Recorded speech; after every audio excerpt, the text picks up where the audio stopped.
Bienvenue, ravi de vous retrouver. Aujourd'hui, Paris-Saclay TV prend la clé des champs. Nous sommes à la ferme de Vultain. C'est l'une des nombreuses entreprises agricoles que compte votre territoire. Depuis près de 8 ans, le plateau de Saclay se transforme, se construit, mais il ne faudrait pas oublier qu'il est avant tout rural.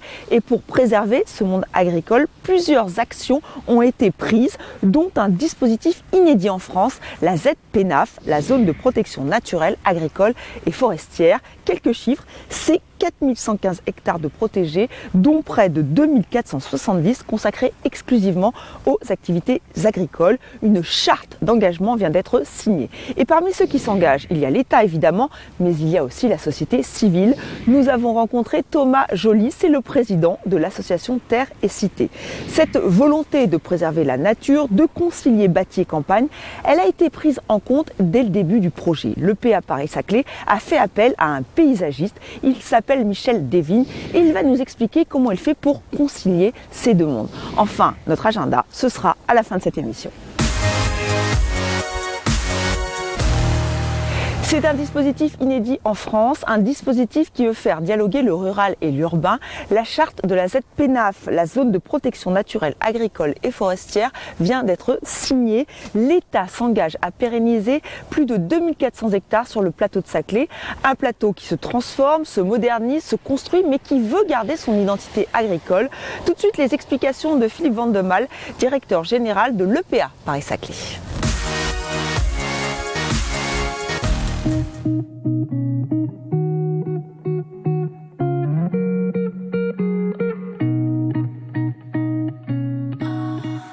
Aujourd'hui est une grande étape dans l'histoire de cette zone de protection naturelle agricole et forestière, qui est une zone qui a été créée en 2010 et dont le périmètre a été finalisé en 2013.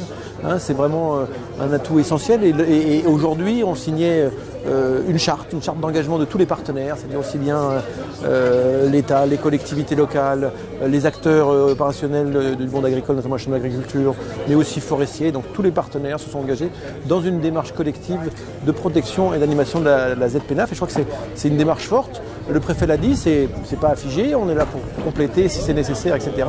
Et donc on est vraiment cette dynamique-là et c'est un moment assez fort parce que c'est le résultat d'un travail collectif qui montre que tous les acteurs sont engagés dans la protection de ce territoire-là, qui est un atout formidable d'ailleurs pour le projet de Paris-Saclay. Donc on est vraiment dans cette dynamique-là.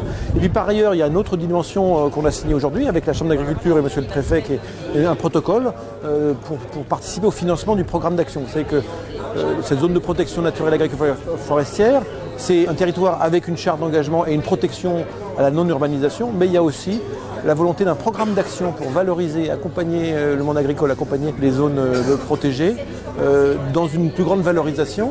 Et nous avons signé aujourd'hui avec la Chambre d'agriculture et monsieur le préfet un protocole qui fait que les financements que l'on est censé faire en termes de compensation agricole, nous les flécherons, et c'était la volonté qu'on a essayé de pousser, nous les flécherons sur les actions agricole du programme d'action global. Ce travail-là est collectif et je me réjouis qu'on avance favorablement dans ce territoire où le monde agricole d'ailleurs a une dynamique très forte, aussi bien économique qu'en termes d'innovation, qui rejoint parfaitement l'objectif de ce territoire qui est le territoire d'innovation de la France. Vous l'aurez compris, cette charte a voulu rassembler tous les acteurs du territoire. Et parmi ses partenaires, il y a Terre et Cité. Cette association veut sanctuariser ces milliers d'hectares. Elle veut aussi animer cette ZPNAF. Pour Thomas Joly, son président, il faut accompagner les exploitations agricoles, leur proposer des solutions, des projets. Il nous explique comment.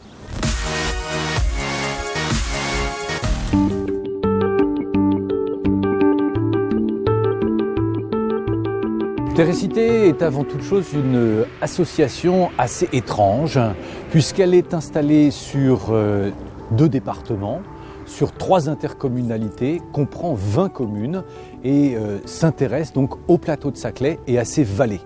Elle est composée de 4 collèges, ce qui ne rend pas la vie très facile au président parfois, avec bien évidemment au cœur les agriculteurs, mais aussi les élus locaux, les associations et l'ensemble de la société civile dans laquelle est inclus les éléments de la recherche qui sont fondamentaux sur ce territoire. Notre travail, c'est de veiller à animer en particulier la ZPNAF, qui est cet espace sanctuarisé depuis 2010 avec 2300 hectares, mais aussi de travailler à rendre cet espace appropriée par les gens qui y vivent ou par les gens qui y travaillent. C'est essentiel pour sa protection. La ZPNAF est un élément extrêmement important pour nous car cela sanctuarise notre territoire sur 2300 hectares, ce qui est important. Dans cette ZPNAF, il y a une charte qui régule les activités, car rien ne serait pire qu'un espace complètement sous vase clos, avec aucune possibilité de faire quoi que ce soit. Donc il faut bien animer les choses. Cette charte doit permettre le développement des activités agricoles et de façon rémunératrice pour les entreprises agricoles et les familles qui y travaillent, mais en même temps permettre toutes sortes d'activités liées au monde agricole. Il faut coupler cette charte avec le programme d'action sur l'ensemble de la ZPNAF et faire se marier les deux et travailler à faire en sorte que le programme Action se mette en œuvre. Parce que si rien ne se passe sur ce territoire, on trouvera toujours de bons prétextes pour dire qu'il est temps de passer à une autre phase pour l'avenir de cet espace. L'économie circulaire est un véritable enjeu pour notre pays et nous voulons apporter notre contribution à cette problématique, notamment à travers la conception d'un living lab dans lequel les matières organiques sont essentielles, produites par les agriculteurs d'une part, mais aussi tous les restaurants de tous les établissements qui se trouvent sur ce territoire. Nous engageons aujourd'hui un processus de réflexion pour analyser les quantités de gisements, la nature de ces derniers, leur capacité à être transformés pour produire de l'énergie ou des amendements pour les sols. Ça, c'est une chose qui est extrêmement importante pour nous. Parallèlement à cela, nous travaillons sur les circuits courts en favorisant l'émergence des épis, mais aussi faire en sorte que dans les différents établissements, les rationnaires puissent manger des produits locaux avec le minimum d'intermédiaires et si possible en sollicitant les agriculteurs pour qu'ils puissent se transformer, évoluer et pourquoi pas proposer des produits bio. C'est un des objectifs que nous pouvons partager avec les agriculteurs et sur ce territoire, c'est là où il y a eu le plus grand nombre de mutations en termes de nombre d'hectares par rapport à la région Île-de-France qui se sont transformés en espaces agricoles biologiques. Cette volonté de faire coexister monde rural et urbain, elle existe depuis le début de l'aménagement de Paris-Saclay. Depuis 2010, l'établissement public d'aménagement Paris-Saclay s'efforce, avec l'appui de l'urbaniste et paysagiste Michel Desvignes, de proposer un projet qui permette de concilier le développement d'un grand campus urbain et le maintien de l'environnement naturel et agricole du plateau de Saclay.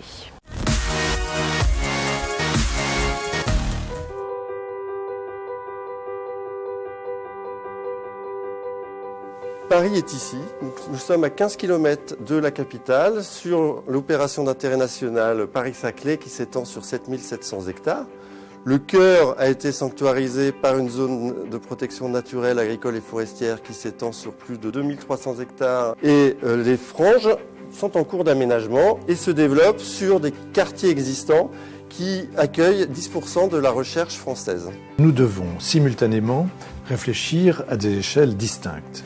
À celle du territoire de l'établissement public, donc sur environ 30 km, mais simultanément aussi à l'échelle du sud du plateau, où sont regroupés l'essentiel des campus aujourd'hui, donc sur environ 7 km. Puis enfin, nous devons aussi imaginer la mise en œuvre d'espaces publics pour l'un des quartiers pour environ 3 km.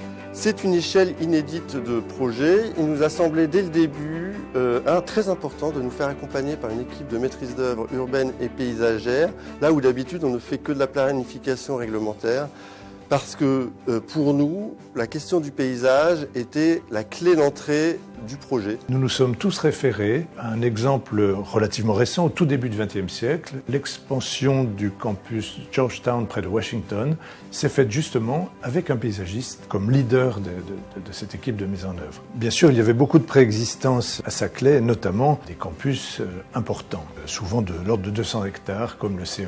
Au fond, ce qui apparaît très fort dans ce territoire, sur les cartes bien sûr, mais aussi dans le site, ce sont ces coteaux boisés. Ces coteaux boisés constituent des lignes d'horizon depuis le plateau comme depuis les vallées. L'amplification de ces présences boisées, c'est l'élément physique qui peut donner la cohérence à un ensemble préexistant de lieux de recherche qui sont dispersés. La géographie amplifiée est un élément de cohérence qui opère aussi pour ce cadrage de 7 km. C'est la ligne d'horizon, c'est l'adossement, mais il est nécessaire également pour ces 7 km d'avoir un système de parc, ce que nous appelons d'ailleurs une lisière, qui va donner la cohérence à tous les quartiers. Cette maquette permet d'apprécier ce que sera la lisière à terme. Donc la lisière, c'est l'espace de transition paysagère entre les terres agricoles d'une part et les différents quartiers du campus urbain. Nous avons réussi à dégager environ 200 hectares sur 7 km de long, avec l'ambition d'installer une chaîne de parcs, une chaîne d'espaces publics qui relie tous les usages de ces campus, bien sûr. Et surtout avec l'ambition de créer un paysage intermédiaire qui assure de meilleures transitions entre le bâti et la campagne. Nous disposons de nombreux leviers. Il s'agit de gérer les eaux de cet immense quartier. Il s'agit de localiser des mesures compensatoires. Au fond, l'idée toute simple, c'est de fabriquer un paysage avec ces leviers, de faire de ces contraintes un élément de financement, de gestion, de construction du paysage dont nous avons besoin pour établir un meilleur rapport entre les quartiers et la campagne. Donc, la lisière agricole s'organise naturellement avec le parcellaire existant et c'est dans ces traces que nous installons les fossés, les noues, les bassins, certaines dépressions qui permettent en effet d'une part de stocker l'eau mais également d'installer toute une série de zones humides.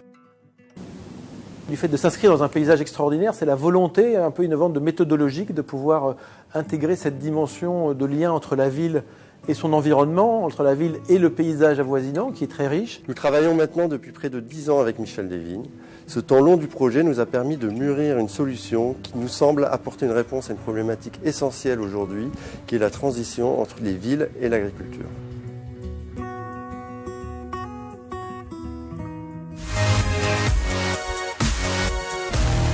Notre agenda à présent, on commence l'année 2019 avec le comité de suivi des chantiers de l'EPA Paris-Saclay. C'est le 8 janvier à 17h à la résidence Clé Paris-Saclay, c'est à Palaiseau. Nos rendez-vous culturels à présent avec un 1er janvier en musique. Ne ratez pas les 3 concerts du Nouvel An organisés par la communauté d'agglomération Paris-Saclay. C'est de la musique classique, c'est gratuit. Ces concerts auront lieu sur 3 communes, à l'Opéra de Massy à 11h, au Théâtre de Longjumeau à 15h et à l'espace Jacques Brel de Villebon-sur-Yvette. Là, c'est à 18h. La programmation sera révélée à la dernière minute. Enfin, un petit bijou théâtral signé Tchekhov, La Cerisée. C'est les 19 et 20 janvier au Théâtre de Saint-Quentin en Yvelines. Et voilà, c'est la fin de cette émission. Merci à vous de l'avoir suivi. Je vous souhaite d'excellentes fêtes de fin d'année. Je vous retrouve très vite en 2019 pour un nouveau numéro de Paris-Saclay TV. D'ici là, vous pouvez être informé grâce à notre site epaps.fr, grâce à TV78. Moi, je vous dis à très bientôt. Je vais aller voir ce qui se passe au marché de la ferme. Ciao!